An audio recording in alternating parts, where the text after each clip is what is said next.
Yeah, so thank you for joining on. Let me give you a proper introduction, ladies and gentlemen. I am here with the most talented, the awesome, my favorite, well, my fellow favorite Edotonian, my EMU, the EMU legend himself, Layna Lavish. Oh, thank you for having me. I appreciate it so much. Yeah. So, But mhm. How's it going? it's going good. Now you got me. I was about to say you got me reminiscing about some Easter memories. I'm like, oh my Yeah. gosh, which Layna Lavish did he encounter Yeah. during those Eastern days? Those were some wild times. I I was tell say you that. we had like two different friend groups. Like we were in two Mhm. completely different circles, but like Black EMU was all one giant like Venn Yeah, diagram almost. for sure, for sure. It's like its own separate university for sure. Yeah. And then you have like, of course, you have the white university side of things, Mhm. but all of Black EMU typically knew each other through either through 5 degrees of separation or whatever. Definitely, definitely, definitely fun times though.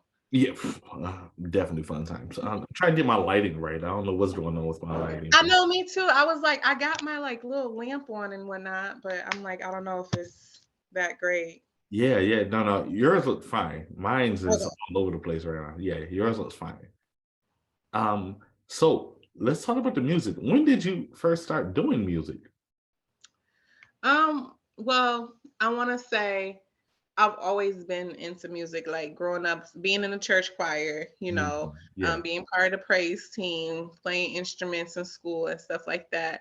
And so I actually wrote my first rap in middle school. I Oh, don't know what came over me, but basically, okay, so we're around the same age. So yeah, I graduated high school '09. So, the eras of yeah, music, so this is middle school. So it was like G Unit and Dipset was like popping. yeah. Popping. So like people wanted to like me and my group of friends like okay we going so we were a part of our school's Dipset chapter whatever that meant. And then we decided that we were also going to have a side group of like extend the G unit. So I was A unit because my full name is Elena, but I just go Yeah. by Lena. So I was A unit and my friends had the unit. So I started writing this rap. And this boy in my class snatched like, you writing notes? I was like, no. And then he started reading like, this a rap? I'm like, yeah. He was like, spit it there. And so I did. And then we became friends. And so, Wait, but huh? do you remember the rap? I definitely it was like it Yeah. was my name A unit riding in my Benz acting up straight stupid looking out my window want to know who you with because I'm a flirt to a hurt in a throwback skirt watch out when I got a water gun because you'll get squirt so back off A unit so you don't get murked. Woo! Bars. This was Bars. eighth grade, so like I still remember it because I felt like that junk was hard for the That go hard today. No, but the throwback skirt, like that just tell you the era, like Yeah. not in my Yeah. throwback skirt. So that's hilarious. But like on a more serious note, it was actually at Eastern. So I don't know if you're familiar with Chad Roto. Yeah. Mhm. So he was producer, but we were all friends. So this is like 2012. I went to Eastern in 2009, of course, but Mhm. this is like around year 2012, and we would be hanging out, and they had a studio in their apartment. So one day, me and my homegirls was in there playing. We was having fun doing what college kids do, and so he had put on a beat, and we just started playing rapping, and then we didn't know they was like recording it for real, and then we played it back like, hey, y'all actually kind of hard. So. Um, Me and her started attempted to record and be a group, but that didn't like work out. Like we Yeah. made one song, but that was it. And then I was like, well, I'm gonna take this serious on my note. So then my friend Ev, he's Ralphie Bridgewater on Instagram, Mhm. and he made my first beat. And so I recorded a song to the beat, and then things kind of like took off from there. I had met somebody and they were like, well, do you do music? I can help you. So they showed me how to put it on SoundCloud, all that stuff, because I had no idea how to do any of that. I was just having fun. Yeah. And so next thing I know, I get a tweet and it was like, have you heard Layna Lavish new single? And I'm like, wait, what? Wait, this is all moving fast. Like, he didn't really tell me he was gonna drop it. Like, he kept asking me stuff. He's like, okay, send me, like, you got a picture or something. And just so happened one of my homies, um, who was into photography, had just did a photo shoot. Shout out to Sam. He just did a photo shoot for me because he was wanting to test out his camera. So I had pictures. So I sent him the picture. He was like, okay. And then he ended up dropping it. And then so I feel like it did good on the first night. It had like 900 plays on SoundCloud. Ooh. So, and people was talking about it. And that's pretty much how I really got started with the music. Oh, that's so dope. That's so dope. To come out the gate 900 is impressive. I That's was I really was tough. shocked. Hmm? Huh? I said that's really tough. Yeah, I was shocked like that it like really went like that. But this is like, what I'm saying, this is like 2013, 2012. So the viral thing was like a thing, but it's nothing to the magnitude of what it is now. Yeah. So it was like, okay, maybe I can really do this. And so I was seeing people's tweets about it, like people was like tweeting and saying good things for the most part. People had, some few critiques, nothing bad though. But I was like, okay, for my first song, when I think about it, I recorded that legit in someone's closet in a college apartment, essentially. So, you know, to see my growth and development from that point, I'm like, all right, I did good for that. So Oh, you did really well. You did very well. Um, let's talk about the album. The album you released last year, it was 2022, Lavish Season. How did that come about? Lavish Season definitely took some seasons, okay? um, I went through a period where when Roto moved to Detroit, Mhm. and I was still at Ipsy, it was difficult to like kind of record to be going back and forth from the city. And then I ended up moving back near my hometown from Battle Creek, Michigan. And so Mhm. I had moved back when I graduated. And so songs that I had started that were supposed to start that album, I just kind of shelved them and like didn't even worry about it. And then I started doing new stuff. Um, and one of the oldest songs on the album, Running, was recorded back in like 2013. Oh, And wow. then I re-recorded it and just kind of sat on it. Like that's like my worst habit, sitting on stuff, because I'm a perfectionist, so I want it to all be together. And so when I came out this way, I started working with different producers and honestly finding beats on YouTube, Beat Stars, stuff like that. And then finally, I just had a whole compilation of songs, and I really didn't know how it was going to flow, because half my audience is like, oh, we like the singing, half my audience is like, we like you rapping. So I always kind of went back and forth with what am I going to do? And then I was like, why not do both? So that's how the album pretty much came about. And the name Lavish Season came from me just feeling like every season is lavish season. Like every season of my life, I'm being who I am. I'm evolving as a person. And so I feel like every season is lavish season, which is how the title came about.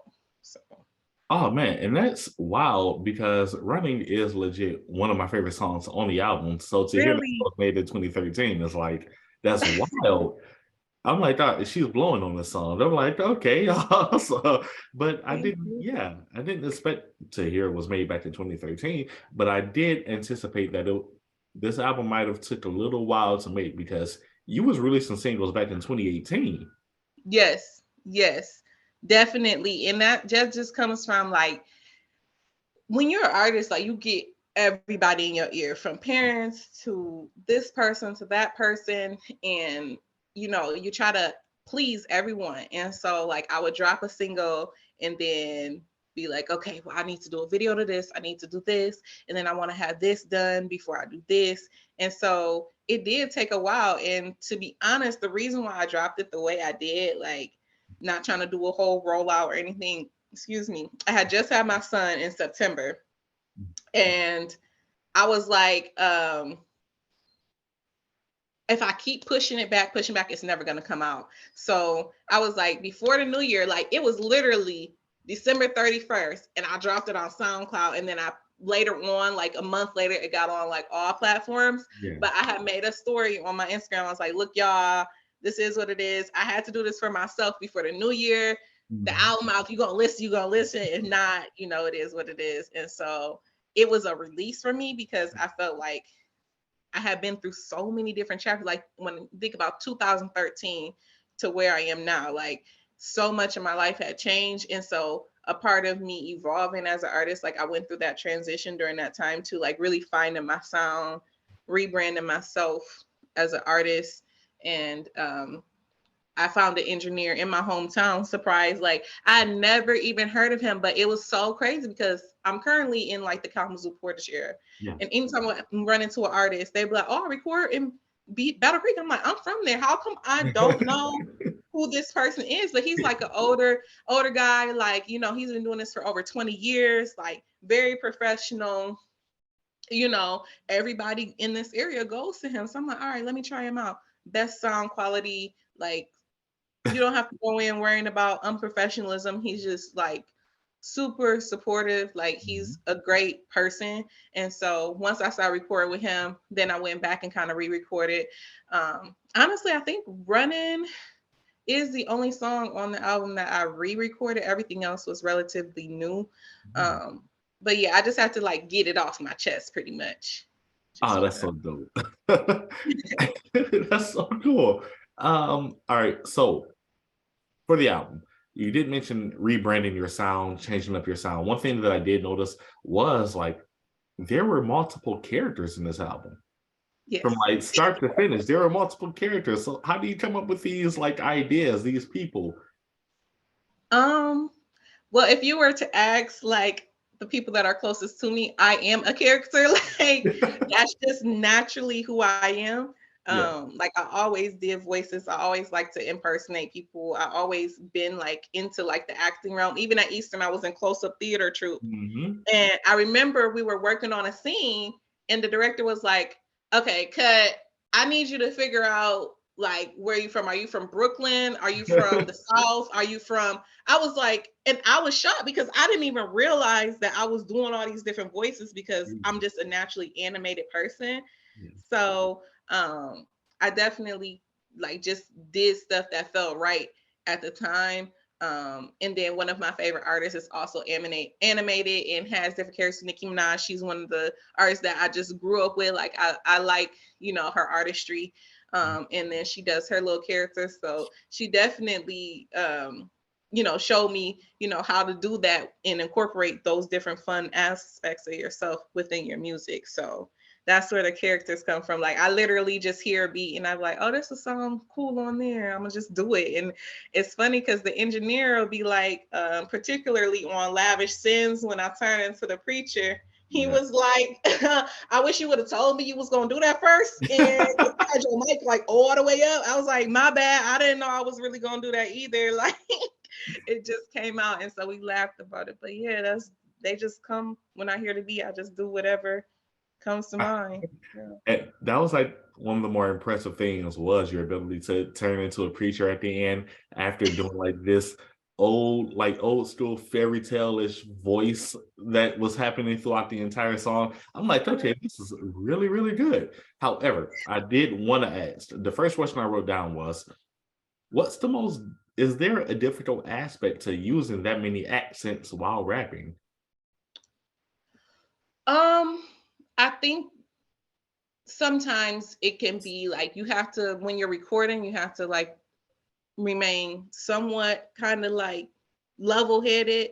Like I can't be as animated as I wanted to be because like I wanted to full out be the pastor, like Yeah. feeling the handkerchief and all that, but I had to like stay focused and stay centered in the mic. And so it's like you still kind of have to tone yourself, and then you want it to sound authentic. So like if you over rehearse it, it sounds like you're reading from a script. So you kind of have to let go of the perfectionist aspect of it and then just kind of do it but within parameters, if that makes sense. So that's really the only challenge for me. Nice. All right, so we're gonna move forward a little bit. Let me my lighting. Come on, work with me here. 2023. What's the goal for you as an artist? Consistency. Mm, um I feel like that's always been my biggest downfall is like really um, being consistent with my music. I'll drop something and it'll be 6 months, a year, or this and that and other thing. And so in today's day and age, if you're not relevant, if you're not continuous with your craft, like people gonna forget and people gonna sleep and you can't be mad Mhm. because of that. So I've definitely experienced that. And that's why I'm kind of like taking my time with my music that I'm going to present in 2023, because once I put it out, like I keep telling myself, like, once you put this out, Mhm. you're not gonna stop. So you need to be mentally, physically, emotionally, whatever prepared you want to put in, whatever word you want to put in front of prepared, you need to be that, because you're not gonna backtrack. And I feel like I'm having like a spiritual moment with myself, like awakening, some would call it, but like really that's been the word of my life, is consistency, because I feel like in order for me to reach where I want to be in all elements of my life, I need to be consistent. And so that's my biggest goal, honestly, is to be consistent. And then I would probably add authentic on top of that. Like I've always been authentic, but just really truly not caring what people have to say, like not asking opinions, Mhm. because I'm the type of person, like I'll send a song to 3 4 people, and then I'm expecting this type of reaction, and then when I don't get that, I be like Yeah. second guessing, like, ooh, this, and not necessarily saying that people say anything bad, but Yeah. they may say something and it's unexpected, so then it changes your thought process, and Mhm. you sometimes you don't need all that. And that's been a specific word that I feel like has been coming to me in various different moments throughout this year, is that stop asking, just do, because and trust yourself mostly. So that's pretty much my biggest goal for this year. Absolutely. And you did release the freestyle this year, and you said you've been working on music. How much music you got in the vault? Or, well, first off, when can we expect a? I don't want to put that pressure on you. My bad. My bad. I don't want to put that pressure on you. How much music do we have in the vault right now? We have an EP in the vault. We Ooh, have a music video in the vault that's okay. done and ready. It's just me. Like I said, like I'm like, Yeah. once you do this, Yeah. have the next thing lined up, have it like this. So um yeah, the freestyle, like honestly, like I was like, I need to do something. Like Yeah. I really meant every word I said. Like it was just I'm not liking what I'm seeing for real. Like now there are some female artists and artists I feel like is killing it right now. Mhm. You know, but the overall I'm not feeling it. And it's like, how you gonna sit back and look at people doing this and have comments, but you're not doing this? So I'm like, okay, I'm gonna start doing, and that's pretty much it. But I have some things in the vault of that aspect. The first project is gonna be rapping. So Okay. So, rapping and singing, just two separate projects. yes. Okay. Okay. Okay. All right. With that being said, do you have any other outside ventures that you're like pursuing?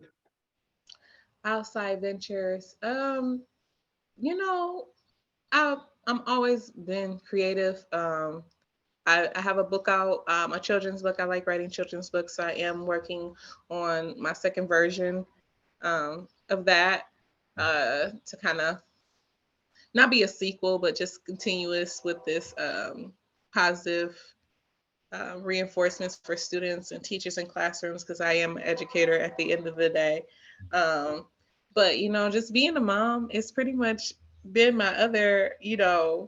element. That's a huge part of my life right now. But I'm just excited to really get into the arts, and really get back into the swing of putting out music. To be honest, like that's when I have the time, when I'm not doing work stuff, when I'm not being mom and wife, I'm working on my music. And so that's pretty much my focus right now. Awesome, awesome. And my last, well, two questions. One, what are you most proud of in your artistry? Um, I'm most proud of the fact that all of my music has been written by me. Um, I find my beats, like my husband has been like, hey, you should listen to this beat, because producers sent him beats as well. Shout out Semi Six. So sometimes they're like, hey, somebody send me this, but I think you might sound nice on this. That's happened um, to my single Lust for Love that I dropped a few years ago. He Mhm. actually, a producer sent that to him, Oh, wow. and Eli Miles produced that beat, and then Roto added some flair on it. Mhm. So that worked out. But I'm most proud of the fact that like I write my music and it's very true to who I am as a person. Like not everybody can say that. A lot of people do music based off of what their label tells them to do or what somebody else writes for them. And then at that point, I feel like you become a performer because these words didn't come from you. Now, I mean, that works for some people. I'm not knocking it. You know what I'm saying? Because some of my favorite songs are probably not written by the artists themselves. Yeah. Like, let's just keep it real. Like, but I personally pride myself in writing my music and making it true to who I am, what I'm going through at the time, and my state of life and state of being at the time. So that's what I'm most proud of. Sure. Absolutely. And my last question, is there anything else you want to put out there to the world, let the people know? Just know the music is coming and it's coming sooner than you expect. It was funny because before we started the interview, I was like, should I give him a date for the project? Should I not? I want to hold myself accountable, but I plan on honestly dropping a single and the video next week, which Ooh. will be June 2nd, I believe. Mhm. But when you upload stuff, sometimes it takes longer than sooner than later or later than sooner to Yeah. uh, for it to go through the process when you're using things like TuneCore is what I use to promote or to upload my music to streaming platforms. So that's a whole process, but um, everything's done and it's ready. And just know, like this next stuff, Layna not stopping, Layna not disappearing. She not doing the disappearing act no more. This next drop, I'm here and I'm keep going and I'm here to stay. So that's What's the name of the single? what I look like. Nice. All right. What I look like because I had to ask myself, like, some people would add a little colorful language, but I scale it back. But like, what I look like to y'all, like, Mhm. what I look like doing this, what do I look like? You know what I'm saying? Like, that's the vibe of the song. Like, please don't play in my face because what I look like. You know what I mean? Yeah. So it's a very high energy song. I had a lot of fun making it. Um, Very lighthearted, light spirit. I feel like it's definitely captures my personality. Um, I'm pretty chill for the most part, but I feel like everybody should have an element where they think highly of themselves, where Mhm. they're like, I'm that girl, I'm that guy, period. Like, you can be that guy in your realm too, but over here, I'm that girl. Like, Yeah. that's just what it is. So I'm really excited about it for sure. Absolutely. So that was my last question, and thank you very much. No, thank you. I'm excited you reached out. It's long overdue for sure. Absolutely. All right. Cool. Cool. Cool.